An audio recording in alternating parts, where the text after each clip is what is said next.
Hello students, कैसे आप लोग? बढ़िया।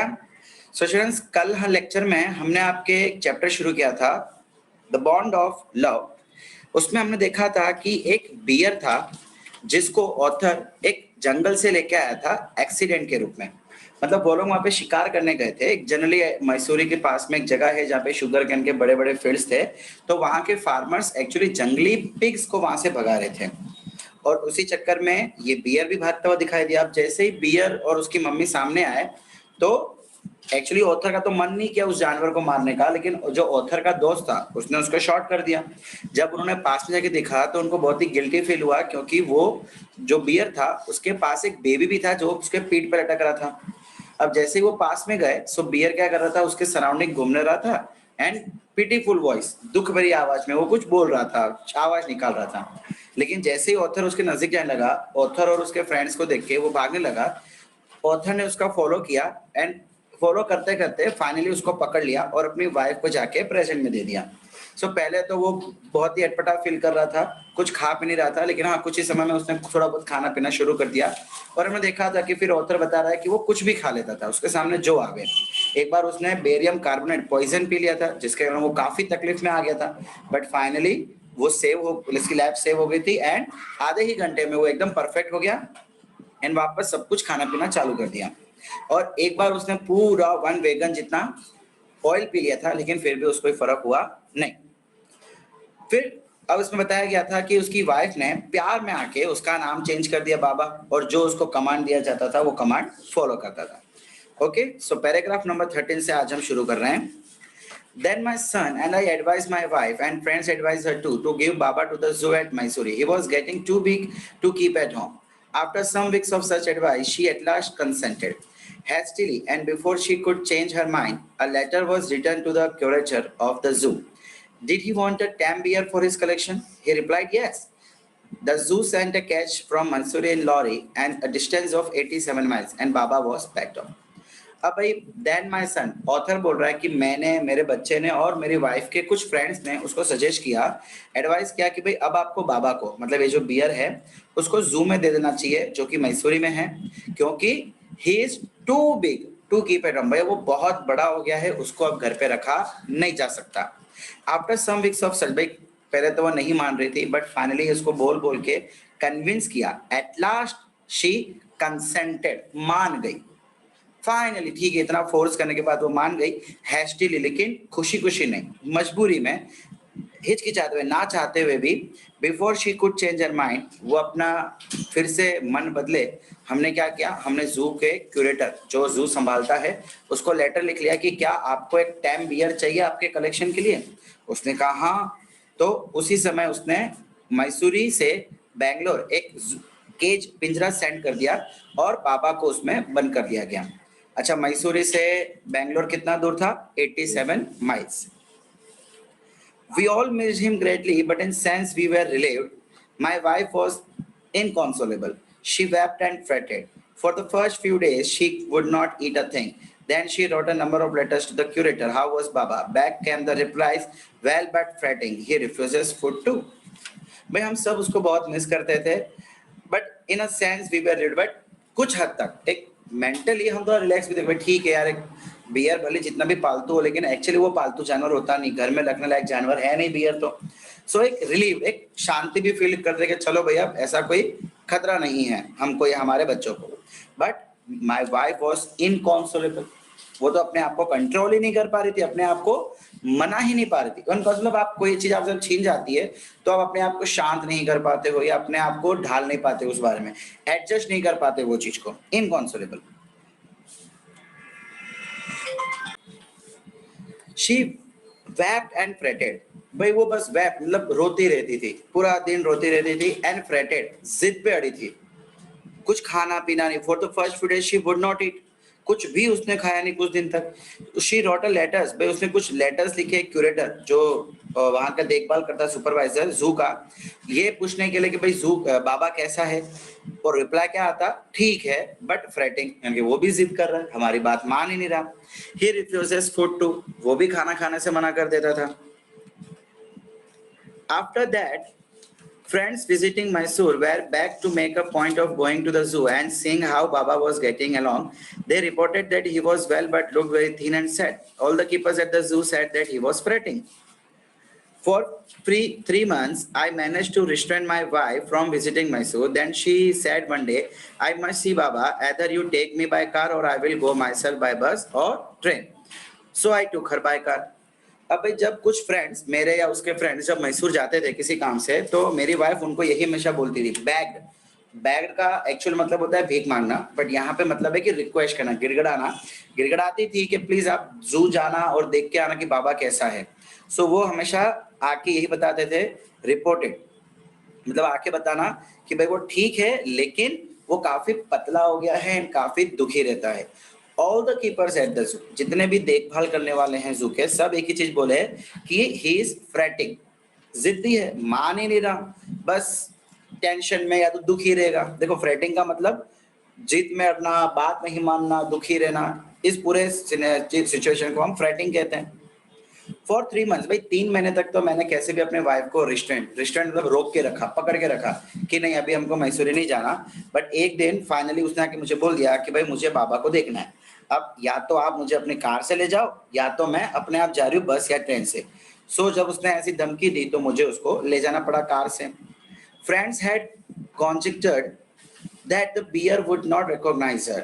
I had thought so too, but while she was yet some yards from his cage, Baba saw her and recognized her. He howled and with happiness. She ran up to him, patted him through the bars, and he stood on his head in delight. भाई मेरे दोस्तों ने ऐसा अनुमान लगाया था, कॉन्जेक्चर, अनुमान लगाना, अंदाजा लगाना कि भाई वो तुम्हें पहचान नहीं पाएगा, जानवर है, 3 महीने तुमको देखा नहीं, 3 महीने से शायद जानवर तुमको पहचान नहीं पाएगा।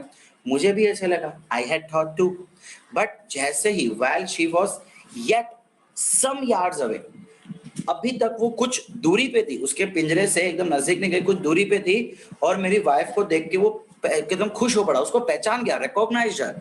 ही होल्ड विद हैप्पीनेस, वो कूदने लगा, आवाज करने लगा, होल्ड आवाज करते ना जानवर, खुशी से आवाज करने लगा। रैन अप टू हिम, भाई मेरी वाइफ दौड़ के गई, पैटेड, पैटेड मतलब कि उसके शरीर पे, उसके सर पे हाथ घुमाना। And he stood on his head in delight.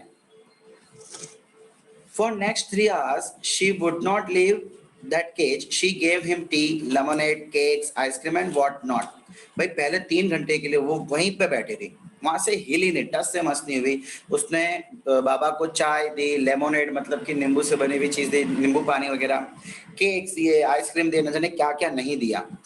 Then closing time came and we had to leave. My wife cried bitterly. Baba cried bitterly. Even the hardened curator and the keepers felt depressed. As for me, I had reconciled myself to what I knew was going to happen next. अब भाई finally जब बंद करने का समय आया तो मेरी वाइफ क्राइड बिटरली, बहुत मतलब बहुत रो रही थी। वो भी, बियर भी बहुत रो रहा था।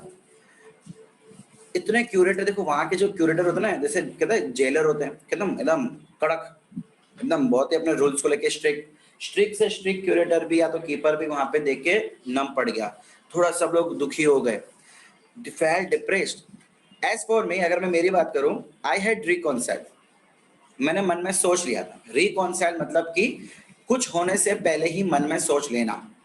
ऐसा जरूरी नहीं कि जो आप सोच रहे हो वही हो, बट आपको सिचुएशन देख के लग रहा है। आई रिकॉन्साइल माई सेल्फ, मैंने अपने आप को समझा दिया था कि आगे अब क्या होने वाला है। What I knew was going to happen next. Oh please sir, she asked the curator, may I have my Baba back? Hesitantly he answered, Madam, he belongs to the zoo and is government property now. I cannot give away government property, but if my boss, the superintendent Bangalore, agrees, certainly you may have him back. भाई उसने आके ना curator से request की कि भाई क्या मैं मेरे बाबा को वापस ले सकती हूँ प्लीज। हेसिटेंटली, थोड़ा हिचकिचाते हुए जवाब क्या दिया उसने कि देखिए ये अब जू की प्रॉपर्टी है, जू मतलब गवर्नमेंट की प्रॉपर्टी है, और मैं गवर्नमेंट की कोई भी प्रॉपर्टी आपको ऐसे ही नहीं दे सकता हूँ। हाँ, लेकिन अगर मेरे बॉस जो कि सुपरिंटेंडेंट है, जो कि यहाँ के सुपरवाइजर है, जो कि बेंगलोर में रहते हैं, अगर वो मान जाते हैं तो सर्टेनली आप अपने बाबा को वापस ले जा सकते हैं। There followed the return journey to Bangalore and a visit to superintendent's bungalow. A tearful pleading. Baba and I are both fretting for each other. Will you please give him back to me? He was a kind-hearted man and consented. Not only that, but he wrote to the curator telling. अब देखिए, अब वो क्या बोल रहा है कि इतना सब होने के बाद रिटर्न जर्नी, वापस वो बेंगलोर गए, उस सुपरिटेंडेंट के घर पे गए, टीयरफुल प्लीडिंग, रोते हुए रिक्वेस्ट की, टीयरफुल, आंखों से आंसू निकल रहे हैं, और रिक्वेस्ट की कि भाई बाबा और मैं दोनों ही एक दूसरे के लिए फ्रेटिंग मतलब दुखी है, एक दूसरे दूर होके बहुत दुखी है, सो क्या आप मुझे मेरा बाबा वापस दे देंगे प्लीज। अब वो सुपरिटेंडेंट जो है ना वो काफी दयालु था एंड कंसेंटेड, वो मान गया, अच्छे दिल का था, दयालु था, तो वो मान गया। इतना ही नहीं, उसने क्यूरेटर को ये भी लिखा, मतलब एग्री तो हो गया, लेटर तो लिखा हाँ का, लेकिन साथ में ये भी बोला to lend us a cage for transport the bear to Bangalore, भाई हमें एक पिंजरा भी वो देवे ताकि हम उस बियर को मैसूर से बेंगलोर ला सके। Back we went to Mysore again, armed with the superintendent's letter. Baba was driven into a small cage and hoisted on the top of a car. The cage was tied securely and a slow and careful return journey to Bangalore was accomplished. अब वापस हम वो letter लेके मैसूर गए, armed, arm मतलब इस बार हमारे पास हथियार था। कैसा हथियार? लेटर के रूप में हथियार। हम गए, सुप्रीम का लेटर दिया, बाबा को पिंजरे में डाला गया, ड्रिवन, ड्रिवन मतलब उसको रखा गया, एंड होस्टेड, होस्टेड मतलब उसको अच्छे से बांध दिया गया on the top of a car. And हम एकदम धीमे धीमे आराम से ध्यान रखते हुए वापस बेंगलोर आए। Once home, a squad of coolies were engaged for special work in our compound. An island was made for Baba. It was 20 feet long and 15 feet wide and was surrounded by a dry pit or moat, 6 feet wide and 7 feet deep. A wooden box that once housed fowls was brought and put onto the island for Baba to sleep in at night.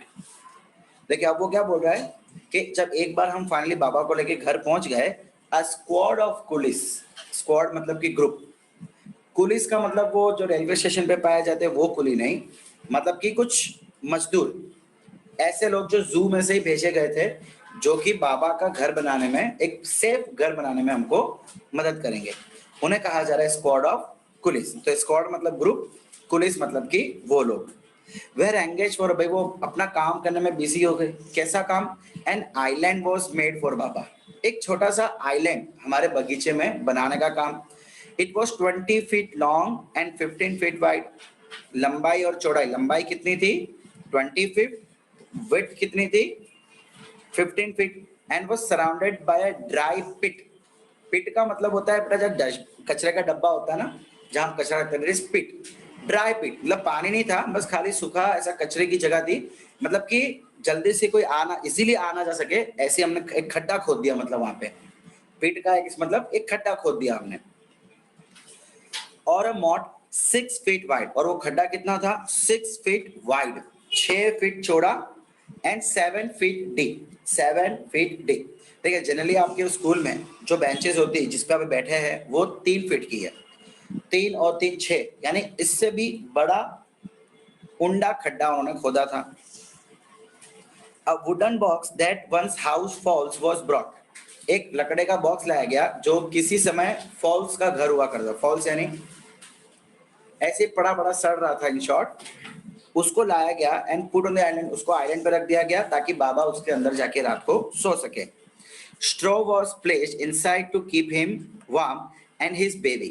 The gnarled stump along with his gun, the piece of bamboo, both of which had been sentimentally preserved since he had been sent away to the zoo, were put back for him to play with. अब भाई उसके ना कुछ straw रखे गए, straw का मतलब है कि ताकि बाहर की गर्माहट थोड़ी अंदर जा सके, उस समय वहां पे ठंडी चल रही, इसलिए कहा गया कि थोड़ी गर्माहट मेंटेन रहे वहां पे।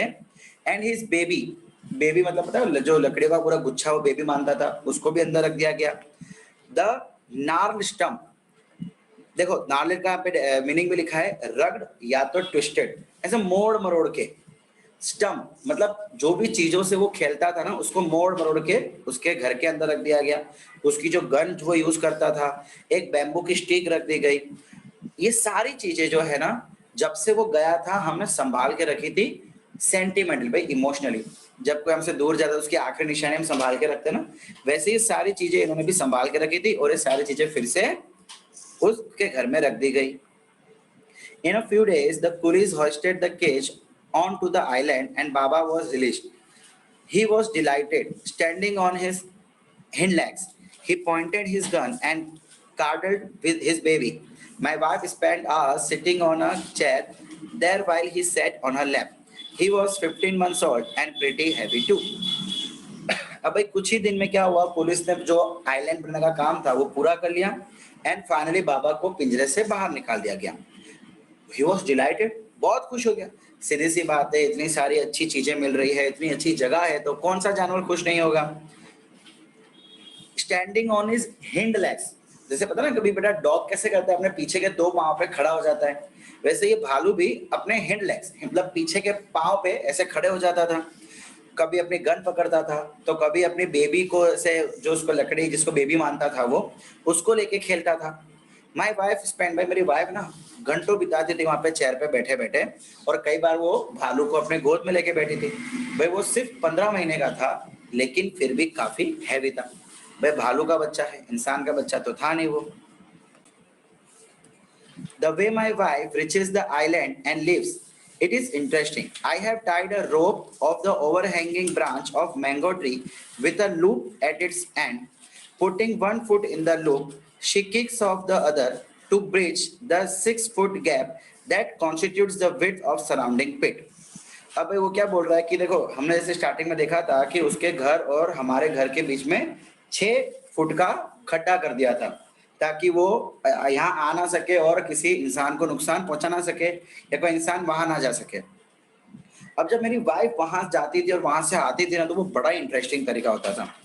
आई have tied a rope to the overhanging branch of a mango tree. भाई हमारे जहाँ पे खड्डा था ना उसके नजदीक में ही एक मैंगो ट्री था। सो मैंने क्या किया, एक डोरी वहां से टांग दी। आपने मूवी में देखोगे ना, ऐसे किसी डोरी को ऊपर ब्रांच के वहां से लटका देते हैं। With a loop at its and, तो उसके एक एंड में लूप मतलब कि डोरी मैंने डाल दी है और डोरी के एंड में लूप। लूप मतलब पता है वो बेटा फांसी देने के लिए कैसे डोरी को गोल लपेट देते हैं, तो वो गोल को मतलब लूप कहना। तो बोले मैंने उस डोरी को ऐसे लूप कर दिया है। Putting 1 foot in the loop, एक पांव वो अपना लूप में रखती थी। She kicks of the other, और वो दूसरे लूप को किक मतलब कि दूसरे पांव से वो अपने आप को धक्का मारती थी। टू ब्रिज, ताकि वो उस रास्ते से जा सके। मतलब इन शॉर्ट अपने मुंह में देखो ना डोरी को पकड़ कैसे जाते हैं, वो भी ऐसा ही करती है। एक जो लूप था डोरी से बनाया हुआ था उस पर अपना पांव रखती थी, दूसरे पांव से जो जमीन थी उस पर धक्का मारती थी और इस तरीके से वो आगे जाया करती थी। The return journey is made the same way, और वापस ऐसे ही आती थी। But who can say now that a sloth bear has no sense of affection, no memory and no individual characteristics? लेकिन अब कुछ सालों बाद कौन कह सकता है कि ये जो स्लॉथ बियर है, मतलब बड़ा सा अब बड़ा हो गया ना काफी, अब बच्चा नहीं रहा ये, उसको कोई अफेक्शन अब नहीं रहा, कोई उसको याद नहीं रहा, उसके लिए तो हम अब इंसान बन गए हैं। एंड नो इंडिविजुअल कैरेक्टरिस्टिक्स, मतलब जो स्टिक से खेलता था, बेबी वर्क करता था, ये अब चीजें उसकी रही नहीं। मतलब अब वो काफी बदल गया है एंड अब ऐसे सिचुएशन आ गई है कि उसको अब हम चाह के भी रख नहीं सकते। ओके स्टूडेंट्स, सो यहाँ पे हमारा ये चैप्टर खत्म होता है। Thank you.